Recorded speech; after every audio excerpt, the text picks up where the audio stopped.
Pues yo les diría, que he hablado un poco de esto antes, que no dejen que esa imagen que tienen de lo que creen que tienen que llegar a ser limite lo que ellos de verdad pueden llegar a ser, por su talento, por su potencial, por lo que traen de serie, ¿no? Que no, esto del éxito no es one size fits all, ¿sabes? Y hay un éxito para todos y el éxito para todos es lo mismo, ¿no? Se puede llegar... El éxito al final es ser feliz, que es lo que queremos todos.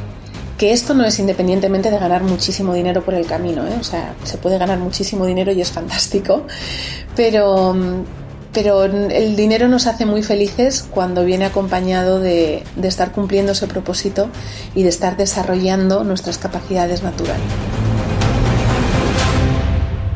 Aprender es atrapar. Aprender es atrapar conocimiento de alguien más. Comprender es atrapar globalmente un conocimiento. Y emprender es atrapar una oportunidad para siempre.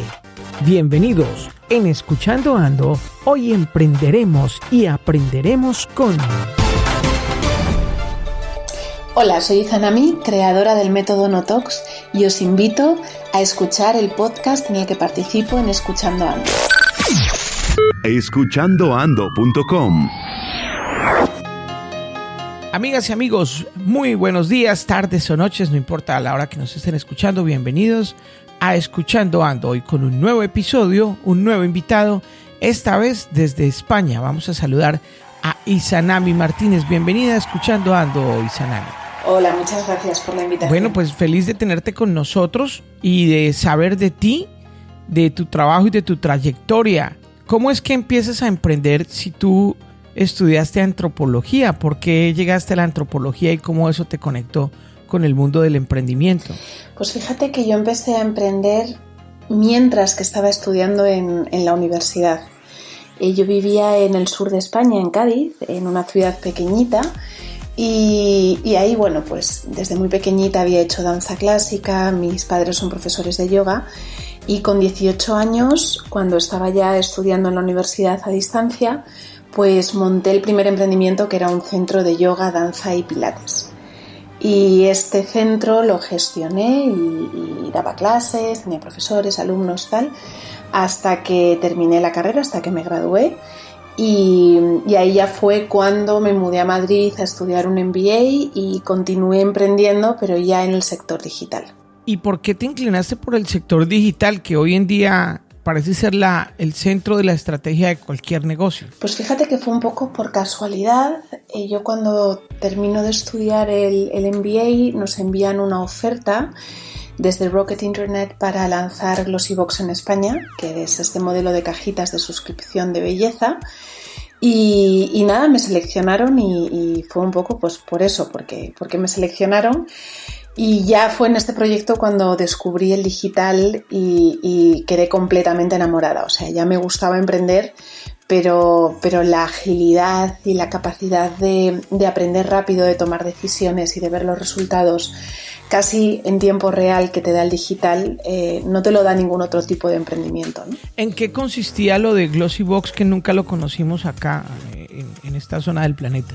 Pues mira, Glossybox es un modelo de suscripción de cajitas de belleza. Sí que creo que en Latinoamérica habéis tenido un par de modelos, no sé si exactamente en Colombia, pero es un modelo en el que tú pagas una cantidad al mes fija y te mandan una cajita con una selección de muestras de cosmética sorpresa. Cada mes te mandan cosas diferentes, pues imagínate. Listen up, beauty lovers. If you love cosmetics and beauty products, then Glossybox is definitely for you. With a Glossybox subscription, every month you'll receive 5 deluxe-size beauty products hand-picked from around the world. This includes everything from luxury brands to cult favorites tucked inside a keepsake box that's delivered directly to your doorstep. Experience this surprise for $21 a month plus free shipping by subscribing now at glossybox.com. What are you waiting for? Come discover beauty with us. Subscribe today. Un labial, una crema, algo de make-up y un perfume, ¿no? Y entonces te permite cada mes ir descubriendo nuevos productos que al final pues la cantidad de dinero que estás pagando es inferior a lo que te costarían si los comprases en una tienda. Es decir, no es gratis, pero son como si fueran muestras gratis o algo así?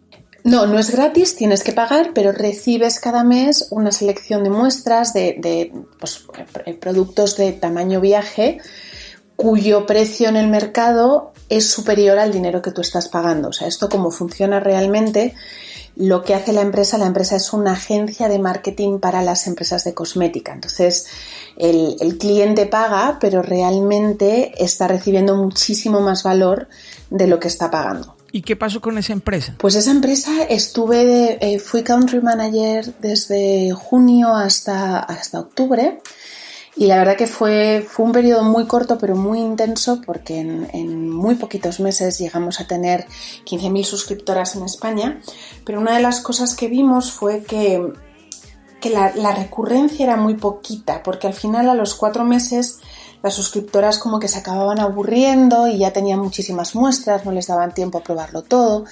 Y entonces ahí fue donde surgió la idea de buscar otro mercado en el que este modelo pues fuera como más, tuviera más recurrencia, ¿no? Y ahí es donde surge la idea de probar este modelo en el sector de los bebés, ya que los bebés, bueno, pues crecen tan rápido, ¿no? Desde que nacen hasta que cumplen 2 años, que sí que tienes necesidad de nuevos productos continuamente. Y un poco pues con esa idea fui a hablar con un par de inversores que conocía. Y así es como nace Nonabox, que fue el siguiente emprendimiento digital, que era básicamente el mismo modelo de las cajitas de suscripción, pero en el sector de las embarazadas y de las mamás. ¿Y cómo fue esa experiencia? ¿Cómo te fue con Nonabox? ¿Cómo saliste adelante con el proyecto y en qué momento lo terminaste? Pues la verdad fue apasionante. Lanzamos en España en marzo de 2012. 3 meses después estábamos lanzando Italia, después lanzamos Alemania, lanzamos Austria, Francia, Reino Unido y en 3 años pues llegamos a ser líderes en todo el mercado europeo. Lo hicimos modo startup, ¿sabes? Un poco con esa idea de, oye, vamos a meterle mucho dinero a esto, vamos a levantar mucho dinero de fondos de capital riesgo, con el objetivo de hacerlo muy, muy grande lo más rápido posible y venderlo por mucho dinero pues, a un competidor americano que quiera entrar en el mercado europeo o a un socio industrial, ¿no? Y entonces, un poco pues con esa idea fue por lo que le metimos esa velocidad, abrimos tantos países tan rápido y un poco también fue lo que nos penalizó al final, porque cuando juegas a este juego de levantar muchos millones de euros de financiación y crecer muy rápido, pues es un poco como jugar al póker, ¿no? Porque más que estarte basando en el crecimiento sostenible, te estás basando en unas conjeturas de mercado de que pueda venir alguien a comprarte o no, cosas de estas, y fue un poco lo que nos penalizó al final. Muy interesante tu hipótesis en todos los sentidos, pero ¿cómo terminó? Está la historia en puntos suspensivos. Pues mira, llegó un punto, llevábamos ya 3 años y medio en el mercado. Teníamos pues una comunidad de más de 500.000 de embarazadas y mamás en toda Europa y teníamos un equipo desde España de 36 personas súper internacional porque teníamos gente alemana, italiana, de Reino Unido, de bueno pues un poco de todos los países de Europa, ¿no? Y gestionábamos todo desde Madrid. Y llegamos a un punto en el que Austria, Francia, España y Alemania eran rentables, pero Italia y Reino Unido no, por 2 motivos muy diferentes. Italia porque en aquel momento, en 2013, 2014, la venta online todavía no estaba muy madura, la gente pues tenía todavía los módems estos de pi, ¿sabes? O sea, la compra online no estaba en su punto de madurez, por lo que nos costaba muchísimo captar usuarios y coger cuota de mercado, porque era un mercado muy pequeñito. Y en Reino Unido nos pasaba lo opuesto. Reino Unido estaba muchísimo más avanzado, estaba como 10 años por delante del resto de Europa. Entonces los costes de captación de los clientes eran como 5 veces lo que nos costaba en el resto de Europa. Entonces el marketing era muy poquito eficiente allí. Entonces llegamos al punto en el que nos encontramos en la situación en la que para poder sobrevivir como empresa teníamos que cerrar Italia y Reino Unido y quedarnos con los 4 países que sí eran rentables, que era como la situación más lógica. Pero si hacíamos eso, si cerrábamos estos 2 países, perdíamos el liderazgo europeo y perdíamos esa oportunidad de ser comprados por 100 millones de euros por un competidor americano que fuera a llegar, ¿no? Porque ya la empresa perdía ese valor subjetivo, ¿no? Pero bueno, es un poco a lo que se juega. Entonces fue muy interesante porque al final lo que nos hacía viables hacía que dejáramos de ser invertibles, y como dejábamos de ser invertibles, pues ya no podíamos levantar más capital, ¿no? Y nos vimos pues en el punto de tener que tomar la dura decisión, pero muy necesaria, de cerrar todos los países europeos y de vender España a un player local que, bueno, nos permitió cerrar sin deuda, pudiendo pagar a todo el mundo, pero que fue un poco pues el fin, ¿no?, de esa aventura europea y de esa intención de ser comprados por cientos de millones. Lo que sí no tiene precio es todo lo que aprendiste en esa aventura. Fue como graduarse de empresario a nivel de Europa. Cuéntanos un poco, en resumen, qué tanto aprendiste del mercado de cada uno de los países, cuántos suscriptores tenían por país, cómo era el comportamiento de la gente y cómo funciona el emprender con una startup en Europa. Pues la verdad que el aprendizaje fue mucho y muy divertido, y aún sabiendo cómo ha terminado la historia, lo hubiera vuelto a repetir, porque al final, bueno, pues lo bueno de este tipo de proyectos es que vas tirando de sentido común. O sea, yo he ido aprendiendo derecho europeo, he ido aprendiendo derecho laboral de los distintos países, he ido aprendiendo finanzas, o sea, cosas de las que no tenía absolutamente ni idea y que me he tenido que ir enfrentando e ir aprendiendo un poco sobre la marcha, ¿no? Entonces eso te da como aparte que es divertidísimo porque te permite aprender a un ritmo muy rápido, pues también te enriquece un montón. Y luego es verdad que sí que puede parecer que en Europa pues nos parecemos bastante, pero luego cuando entras en los mercados pues vas viendo diferencias tremendas, ¿no? Pues por ejemplo, el cliente alemán es muy demandante, te exige mucho, pero a la vez es muy fiel, ¿no? Una cosa que nos pasó cuando lanzamos en Alemania es que vimos que con el mismo número de clientas que en España teníamos como 3 veces más mails y más llamadas de atención al cliente, ¿no? Y pensábamos, jolín, es que nos odian, es que no les gustan nada las cajas, es que están todo el día quejándose, es que qué pesadas son las alemanas.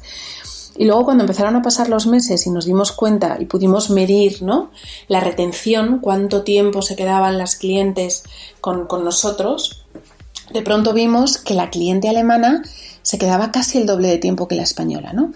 Y era una cosa puramente cultural. En España, yo voy a un restaurante, me sirven un pescado que está medio crudo, que está malo, no digo nada, me callo, pago mi cuenta, pero no vuelvo nunca jamás al restaurante, y cualquier persona que me pregunte por el restaurante le voy a decir, oye, ahí no vayas, que este sitio es una mierda, ¿sabes? Que cocinan fatal y no merece la pena, ¿no? Incluso si soy una persona súper amargada que no tengo vida, igual hasta me meto en internet y les pongo verdes. Y el cliente alemán es muy diferente. O sea, el cliente alemán, si va a un restaurante y le sirven algo que no está bien o que no le gusta, habla con el camarero. Si el camarero no le da la solución, habla con el chef y no para hasta que consiga hablar con el encargado. Pero esa actitud lo que consigue es que le está dando al establecimiento la oportunidad de darse cuenta del error, de reconocerlo y de arreglarlo. Entonces te permite decirle, oye, mira, es que pues justo tenemos al chef de vacaciones, hemos puesto al chico que lava los platos a fregarlo, a cocinar, y lo sentimos muchísimo, no va a volver a ocurrir, le invitamos a la cena y le invitamos una botella de vino cuando vuelva con sus amigos, y ya está, ¿no? Entonces, ese fue, yo creo, uno de los principales aprendizajes, ¿no? Y lo que nos llevamos de ahí fue oye, tenemos que alemanizar a las españolas. Entonces tenemos que intentar abrir todos los canales posibles para las reclamaciones. Cuando una clienta se da de baja, llamarle por teléfono, preguntarle y que nos cuente por qué, ¿no? ¿Por qué se ha dado de baja? ¿Qué problema ha tenido?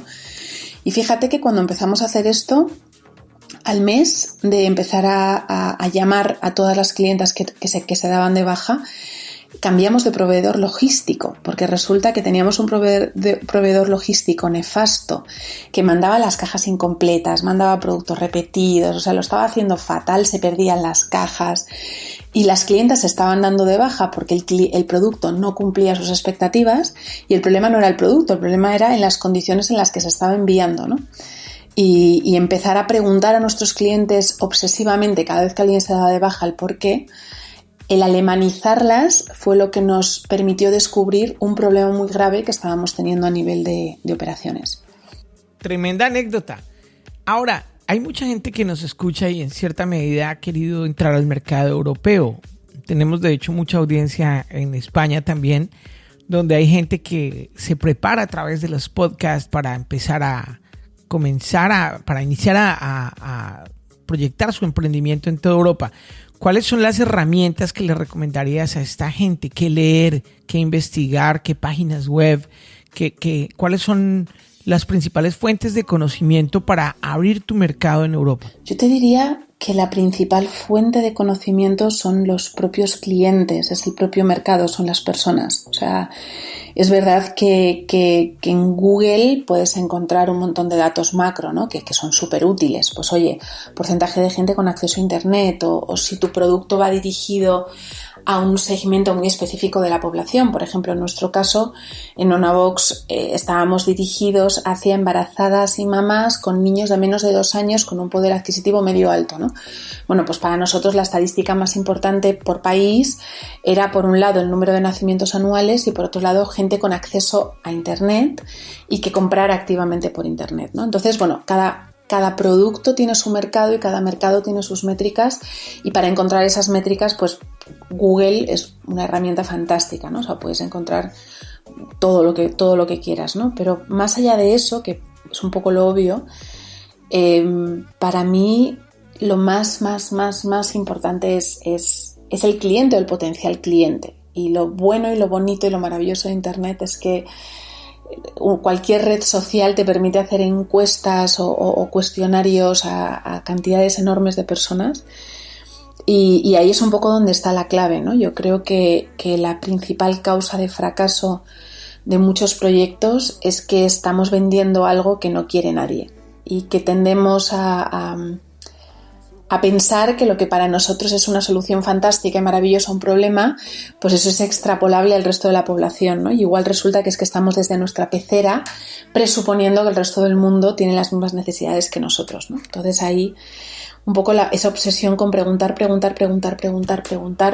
muchísimo y utilizar pues la plataforma que te ofrecen redes sociales e Internet para hacerlo. Recordando hoy a Nonabox, tal vez ¿pensarías que el problema fue que salió en el momento equivocado? No, porque fíjate que en los países en los que sí funcionaba muy bien. Y era un modelo rentable y teníamos, las clientas estaban muy contentas, las marcas que colaboraban estaban muy contentas. O sea, el timing fue malo en Italia y en Reino Unido. En Italia llegamos muy pronto, en Reino Unido llegamos muy tarde. Pero en los otros 4 países, la verdad que iba bien. O sea, yo creo que Nonabox fue más un error de estrategia de inversión, del tipo de inversores que elegimos para lanzar el proyecto y al tipo de juego al que decidimos jugar, que de producto o de mercado. Porque en los países en los que funcionaba muy bien, la captación era muy eficiente, las clientas se quedaban muchísimo tiempo, nos recomendaban, o sea, ahí sí funcionaba muy bien, pero lanzamos Italia y Reino Unido por el simple hecho, pues como jugando al risk, ¿no? Porque necesitábamos tener todo el mercado europeo para poder valer los 100 millones que teníamos que valer para que nuestros inversores pudieran hacer el múltiplo de la inversión, y ahí fue donde donde fue el fallo, ¿no? Suscríbete en tu plataforma favorita para recibir un episodio de Escuchando Ando diario, gratis, en tu celular. Sé parte de Escuchando Ando. Aprovechalo. Este podcast es tuyo, para ti y para tu equipo de trabajo. Suscribiéndote obtendrás información privilegiada para potenciar tu emprendimiento.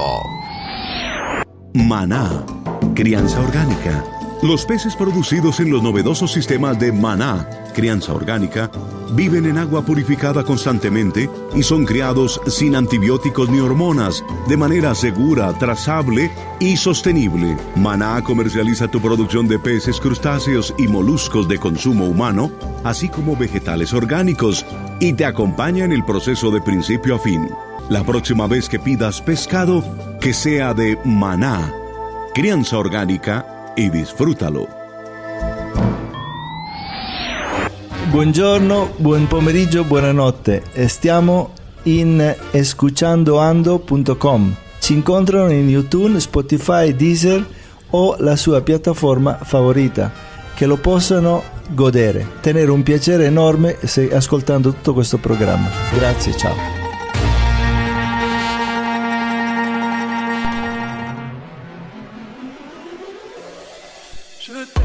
Sin embargo, te sirvió el proyecto para estar muy metida en el tema de startups, para ganar un terreno importante y un reconocimiento y sobre todo conocer gente interesante en este mundo de las startups en España y Europa. ¿Qué pasó después? ¿Con qué proyecto seguiste y cómo continuaste tu vida? Pues mira, después de Nonavox tuve un muy breve periodo de 2 meses en una agencia de publicidad, en lo que podría parecer un trabajo ideal. Estaba dirigiendo un laboratorio de innovación, un trabajo súper divertido, tenía que trabajar poco, me lo pasaba pipa, ¿no? Pero seguía teniendo como ese gusanillo, ¿no? Esas ganas de emprender y de montar algo, ¿no? Y ahí el siguiente proyecto es un poco el origen del que tengo ahora mismo, porque es donde empiezo a aunar mis 2 grandes pasiones, ¿no? El mundo digital y mi pasión por el mundo del wellness, de la salud, ¿no? Que tiene mucho que ver también con la antropología, o sea, de entender, más allá de, me pongo malo y mala suerte, ¿no? De entender esa intersección entre la cultura y la biología y cómo afecta la vida que tenemos a cómo nos sentimos y a nuestra salud, ¿no? Y este primer paso lo dirijo para una empresa farmacéutica, un proyecto de telemedicina que se llamaba Doctor 24. Con ese sí que llegamos súper pronto, porque básicamente lo que nos encargó la empresa farmacéutica fue crear una tecnología que permitiera hacer videoconsultas con médicos, pues de una forma muy eficaz, ¿no? Que tú con tu móvil le pudieras dar un botón y en 3 minutos estuvieras teniendo una videoconsulta con un médico. Entonces fue un proyecto muy tecnológico. El equipo que tenía, pues de 14 personas, 12 eran todos desarrolladores, diseñadores, UX, todo esto. Y creamos una auténtica obra de arte, porque a nivel tecnológico, pues además con presupuesto de farmacéutica, ¿no? Pues tenía el equipo A de España programando y la verdad que creamos una tecnología fantástica y una app muy buena, pero un poco pues lo hicimos al revés, ¿no? Creamos la tecnología y creamos el producto antes de que el mercado nos lo pidiera. Entonces, cuando salimos a vender esta tecnología, pues lo que nos dimos cuenta fue que el mercado estaba muy, muy, muy, muy verde todavía. O sea, fíjate que es una cosa muy interesante, porque las videoconsultas con médicos es la forma más eficiente de hacer medicina. O sea, en los países en los que funciona muy bien, la cantidad de dinero que se ahorra en los sistemas sanitarios son tremendos, porque imagínate, pues si estás en tu casa y te encuentras mal, en vez de irte al hospital, colapsar las urgencias y generar gasto, si lo puedes resolver con una llamada de 5 minutos con tu móvil en tu casa con un médico, pues es mucho dinero que le estás ahorrando al sistema, ¿no? Y precisamente por eso la telemedicina es algo que en los países en desarrollo está mucho más desarrollado, valga la redundancia, que en países como más establecidos, ¿no? Pues en España, que ya tenemos un sistema sanitario que lleva décadas funcionando y que se ha hecho lo mismo siempre igual, pues intentar meter la telemedicina es mucho más difícil que en India, por ejemplo. En India, que están en proceso ahora de desarrollar un sistema sanitario, han incorporado la telemedicina desde el minuto 1 para aprovecharse de esa eficiencia que les da, ¿no? Entonces, bueno, ahí tuvimos como esa dificultad para entrar en el mercado, porque era un mercado ya muy establecido, que ya estaba funcionando y que, oye, pues meterles cosas nuevas era complicado, ¿no? Pero a otro nivel, lo que sí me permitió fue hacer una inmersión súper profunda y de 3 años en todo el sector sanitario, ¿no? Entonces me dio la oportunidad de hablar con cientos de médicos, con gestores de hospitales, con aseguradoras, con pacientes, asociaciones de pacientes, y tener una visión muy amplia de qué era lo que estaba fallando en el sistema sanitario, ¿no? Y claro, nos pasa a veces a los emprendedores digitales que somos un poquito arrogantes y llegamos a los sectores pensando que con nuestra tecnología vamos a disrumpir el sector y todos somos el Airbnb de algo o el Spotify de algo o el Uber de algo, ¿no? Nosotros éramos el Uber de los médicos. Y entonces llegamos al sector, claro, al sector de la salud en plan, oye, mira, somos el Uber de los médicos y con nuestra tecnología vamos a resolver todos vuestros problemas, ¿no? Y fue una conversación con un médico que lo cambió todo, porque me siento con él y yo intentando venderle, ¿no? La tecnología que teníamos y tal. Y él lo que me dice es, no, es que el problema que tenemos es que no tenemos las herramientas para curar a nuestros pacientes. Y yo en ese momento lo primero que pienso es, oye, ¿qué necesitáis, no? Más tecnología, una tecnología como la mía fantástica, o necesitáis más dinero, o necesitáis... Me dijo, no, y dice, el problema es que casi más del 80% de las enfermedades que nos entran por la puerta están causadas por los hábitos. Y los médicos no estudiamos nutrición en la carrera. O sea, la única herramienta que tenemos para curar a la gente son pastillas que les quitan los síntomas. Pero no tenemos el conocimiento de entender por qué se han puesto enfermos. Entonces, al final, con las pastillas de la tensión, te bajan la tensión, pero cuando te dejas de tomar las pastillas sigues teniendo la tensión alta. Lo mismo con las pastillas del colesterol, o con las pastillas de la ansiedad, o con las pastillas del dolor de espalda. Y la verdad que fue mind-blowing, ¿no? Porque de pronto dices, ostras, es que me dices que esto es como entrar en una casa en llamas y apagar la alarma de incendios, pero no estás resolviendo el problema. Y ahí fue donde me salió el momento Juana de Arco de ponerme a investigar y de ponerme a ver de, oye, ¿cómo es posible, ¿no? Que en la cima de nuestra evolución, que estamos en lo más alto de nuestra evolución cognitiva como especie, y algo tan importante como la salud, nuestros propios profesionales sanitarios no sepan cómo remediarlo, ¿no? Solamente se dediquen a quitar los síntomas. Y ahí pues empecé a estudiar muchísimo y ves que eso, ¿no? En cuanto rascas un poquito, o sea, solo hay que meterse en la web de la Organización Mundial de la Salud, o sea, no está tan lejos, ¿no? Esa información, está muy a mano. Está muy a mano y lo que te dice es que muere más gente por la forma que tenemos de comer y de pensar al año que por todas las guerras, enfermedades infecciosas y catástrofes naturales juntas. O sea, mata más lo que comemos y lo que pensamos que todo lo demás, ¿no? Y es muy fuerte, es muy, muy, muy interesante. Y entonces ahí ya pues empecé a investigar y cuanto más investigaba, más un poco lo que nos pasa a los emprendedores, yo creo es que somos emprendedores porque sentimos la necesidad de materializar respuestas a problemas, ¿no? Cuando vemos un problema, cuando vemos que algo nos está haciendo como creemos que se podría hacer mejor, pues sentimos ese impulso, ¿no? De crear el producto que resuelva ese problema.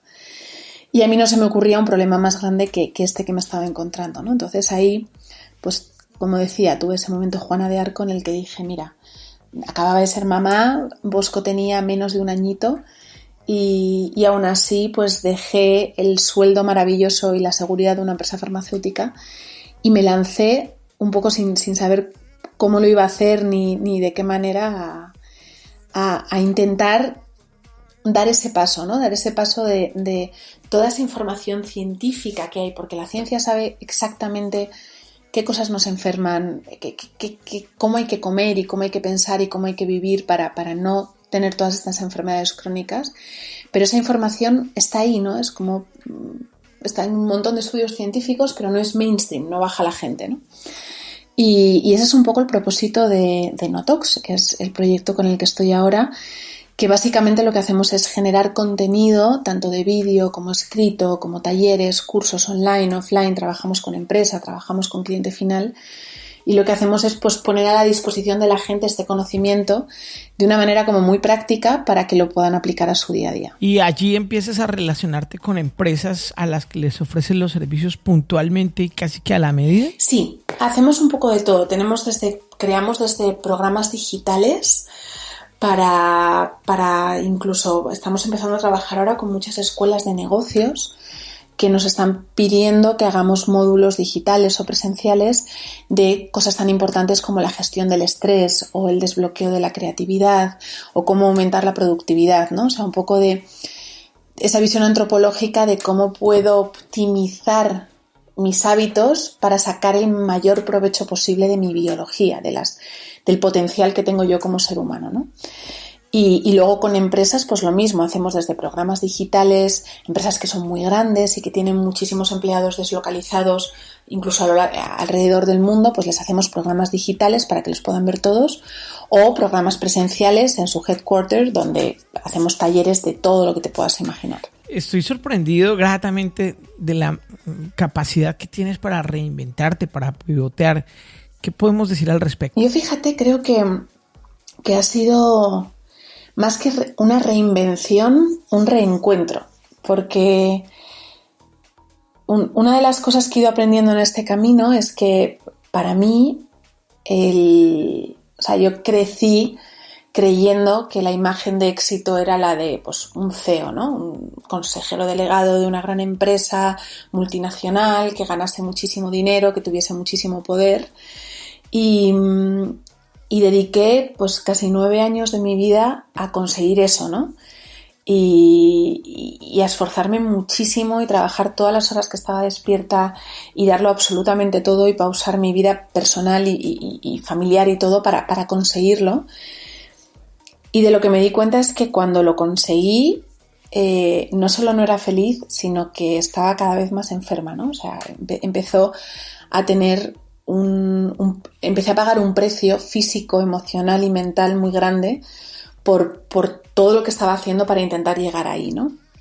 Y al final, de lo que me he acabado dando cuenta, de hecho muy recientemente, es que el problema era que eso era lo que yo creía que tenía que llegar a ser, pero en mi caso eso estaba muy alejado de lo que es mi potencial real, de lo que yo puedo llegar a ser, ¿no? Yo soy una persona súper creativa, me encanta comunicar, comunico muy bien, crear conceptos, contar cosas, pero no soy tanto esa figura analítica ejecutiva, ¿no? de un CEO. Entonces me estaba forzando a mí misma a ser algo que no me salía de forma natural, que no estaba en mi potencial, en mis capacidades, en mis talentos naturales, y al hacerlo pues me estaba vaciando por dentro, ¿no? Pero claro, también es muy difícil reconciliarse con lo que uno cree que tiene que llegar a ser, porque al final nos pasamos toda la vida que nos están diciendo, poniéndonos un ideal, ¿no? de a lo que tenemos que aspirar, y luego darte cuenta de que tú eres otra cosa, pues es difícil, ¿no? Es difícil. Pero cuando te das cuenta y cuando tienes el valor, que es muy jodido, me ha costado muchísimo, cuando tienes el valor de permitirte ser quien eres y de empezar a utilizar esos talentos naturales, ¿no? De pronto te das cuenta de que no solo te va bien, porque son cosas en las que aportas mucho más valor. Yo he sido muy buena CEO, pero porque me he esforzado un montón, pero ahora, esforzándome mucho menos, estoy aportando mucho más valor y estoy aportando cosas mucho más únicas y mucho más especiales, y me sale casi innato, ¿no? No es que esté trabajando, que me esté esforzando menos, pero no estoy vaciándome por dentro mientras que lo hago. La empresa es relativamente joven. ¿Cuáles son los principales logros que han obtenido y qué experiencias positivas trabajando con estos clientes has llegado a tener? Pues mira, llevamos casi 3 años y la verdad que han pasado cosas fantásticas, ¿no? Por ejemplo, yo creo que la que más feliz me hizo, y yo creo que la que más feliz me hizo de toda mi carrera profesional, lanzamos un programa online. Era como un programa de 21 días en los que la gente pues veía vídeos todos los días, y en esos vídeos pues les íbamos explicando, ¿no? Cómo funcionaba su organismo, cómo les afecta lo que comen, lo que piensan, y un poco más que decirle a la gente lo que tiene que hacer para estar bien, es el explicarles cómo funciona su cuerpo y por qué les pasa lo que les pasa, ¿no? Y entonces pues resultó que uno de estos alumnos fue el CEO de Latinoamérica de una empresa muy, muy, muy grande que da de comer a muchos millones de personas todos los días, ¿no? En Latinoamérica. Y entonces este hombre, que yo ni sabía quién era, pues un día me escribe por la plataforma y me dice: hola Izanami y tal, soy no sé quién, soy el CEO de esta empresa y acabo de ver tu vídeo sobre las grasas y me ha costado mucho, pero he conseguido en el Consejo de Administración que le prohibamos a todos nuestros proveedores que nos vendan cosas que contengan aceite de palma. Claro, el impacto de eso es brutal. O sea, yo casi me pongo a llorar y le dije, digo, ¿tú sabes la cantidad de hectáreas de selva que se van a salvar con esta decisión que has tomado? ¿Y sabes la de gente que va a reducir su riesgo de padecer cáncer con esta decisión que has tomado? Digo, tú eres consciente del impacto que ha tenido, ¿no? La decisión de dejar de consumir y comprar aceite de palma. Y yo creo que ese momento fue un momento de darme cuenta de eso, ¿no? Del impacto que se puede alcanzar cuando se comunican y se cuentan las cosas y se hace bien y se llega a la gente adecuada. Los programas que ustedes hacen para corporaciones, ¿también los puede ver la gente que no está en estas empresas o cómo dividen el mercado? Pues de momento somos puro B2B, trabajamos solo con empresas. Estoy escribiendo un libro que publico con HarperCollins en enero en todo el mercado de habla en español. Y en redes sociales sí que estamos empezando a hacer un poco más cositas porque estamos viendo que está funcionando súper bien en las empresas. Y creemos que puede empezar a funcionar igual de bien, pues también pues abierto a la gente, ¿no? Que la gente lo pueda ver. Sí que, por ejemplo, en LinkedIn Learning, ahí sí hemos publicado 3 cursos que los puede ver cualquiera. O sea, cualquier persona puede ir a LinkedIn Learning, buscar mi nombre en la lista de profesores y encontrar ahí los cursos.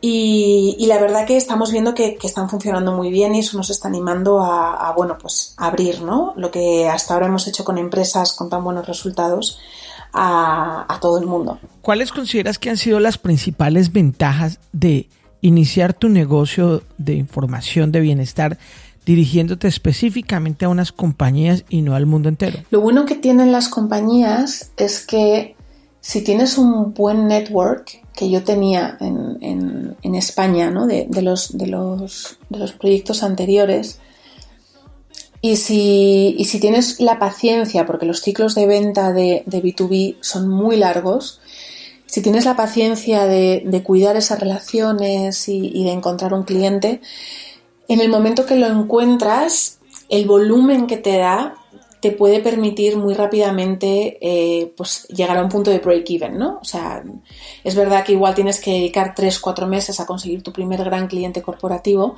pero una vez que lo consigues, el volumen que te da de facturación te puede permitir ya estar en una situación segura económicamente desde la que puedes empezar a construir otras cosas. ¿Qué tan complejo es contratarlos? Si yo tengo una compañía y quiero los servicios de ustedes, ¿cómo tengo que hacer? Aproximadamente, ¿cómo manejan los costos y este tipo de cosas? Pues ofrecemos, la verdad que el perfil de nuestras compañías es tan diferente. O sea, al final tenemos pues desde BNP Paribas, AXA, trabajamos con ministerios aquí en España, trabajamos con Cruzcamp, o sea, trabajamos como con un montón de empresas muy diferentes y con empresas muy grandes, empresas muy pequeñas, empresas internacionales, nacionales. Entonces, nuestra oferta de servicios es bastante a medida, porque al final nos vamos encontrando, pues por ejemplo, le organizamos aquí en España al Ministerio de Industria parte de su Semana de la Salud y en su caso pues lo que nos pidieron fue un programa digital y además unas sesiones presenciales, ¿no? Otras empresas te piden igual pues solamente un par de sesiones de speaker, otras te piden coaching para ejecutivos. O sea, al final lo que hacemos es, como nuestra especialidad es generar contenido, entendiendo contenido desde talleres a contenido escrito, a vídeo, audio, lo que sea, pues tenemos una oferta muy amplia que nos permite customizar y hacer cosas como muy a medida a cada empresa que nos pida, ya sea grande o sea pequeña, ¿no? Y nada, o sea, nos pueden encontrar en LinkedIn, a través del mail, en redes sociales, o sea, al final somos fáciles de encontrar. Y además yo con mi nombre, lo bueno de tener un nombre así de raro, pues hace que sea como mucho más localizable, ¿no? Dímelo a mí. ¿Cómo ves el futuro de la compañía? ¿Cómo piensas crecer con este emprendimiento que pinta bastante bien? Pues mira, es totalmente lo opuesto a Nonabox, ¿no? O sea, Nonabox era algo que no era un tema que ahora soy mamá y me muero de amor con mis niños y me encanta, ¿no? Pero en aquel momento la verdad que los bebés no eran mi especial debilidad, ¿no? Pero aún así, o sea, es algo que monté porque era un buen modelo de negocio y quería hacerlo muy grande, quería, bueno, pues jugar a ese juego, ¿no?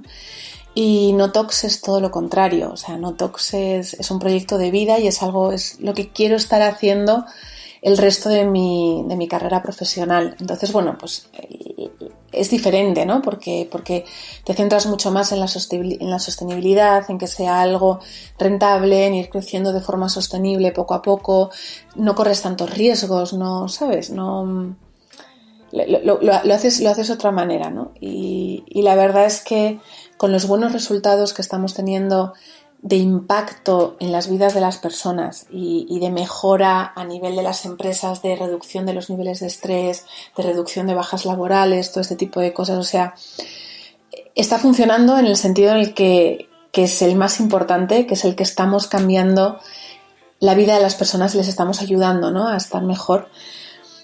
Pues eso te da el empujón para entender que como es más una misión que un producto, vamos a ser capaces de irnos adaptando a los tiempos y de ir evolucionando, y siempre con esa misión de ayudar a la gente a resetear su salud y a desarrollar su mejor versión, pues vamos a ser capaces de ir encontrando el camino para hacerlo y para crecer, ¿no? Mientras. ¿Cuáles personajes o autores son los que más te han ayudado a potencializar tu emprendimiento últimamente? Lecturas, papeles, libros, videos o personas que tú digas, wow, qué bueno que conocí a este personaje porque de cierta manera me ayuda o me ilumina hacia donde queremos impulsar la empresa. Pues mira, para mí un libro imprescindible que no tiene tanto que ver con el emprendimiento, pero sí te da una visión muy amplia, ¿no?, es el de Sapiens de Yuval Noah Harari. Me gusta también mucho Thrive de Arianna Huffington. Y me gusta, o sea, veo muchas charlas TED, o sea, no te diría una persona específica, pero es verdad que en las charlas TED tienes como muchos testimonios, ¿no?, de personas diferentes, con muchos ángulos diferentes y suelen ser bastante interesantes. Y procuro eso, ¿no?, ver muchas entrevistas a mucha gente y aprender de las experiencias de otras personas. Y procuro siempre ver cosas que me refuercen en esa certeza de que lo importante aquí es tener muy clara tu misión y tener muy claro tu propósito, y todo lo demás va saliendo, ¿no? Una vez que tienes claro cuál es tu propósito y cuál es tu set de skills naturales en las que aportas más valor, todo lo demás viene como bastante fácil. Un último consejo para todos los emprendedores que escuchan Escuchando Ando. Pues yo les diría, que he hablado un poco de esto antes, que no dejen que esa imagen que tienen de lo que creen que tienen que llegar a ser limite lo que ellos de verdad pueden llegar a ser, por su talento, por su potencial, por lo que traen de serie, ¿no? Que no, esto del éxito no es one size fits all, ¿sabes? Y hay un éxito para todos y el éxito para todos es lo mismo, ¿no? Se puede llegar... El éxito al final es ser feliz, que es lo que queremos todos.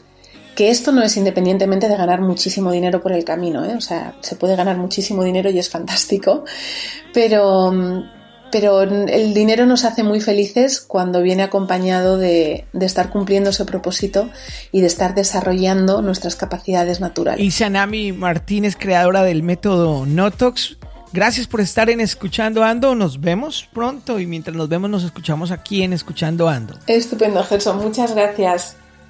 Un abrazo. Llegaste hasta el final. entonces te gustó. Ahora puedes decir, escuchando ando. Comparte este episodio y descarga más en escuchandoando.com o en tu plataforma favorita. Hasta la próxima. El anterior episodio fue una presentación de Maná, crianza orgánica.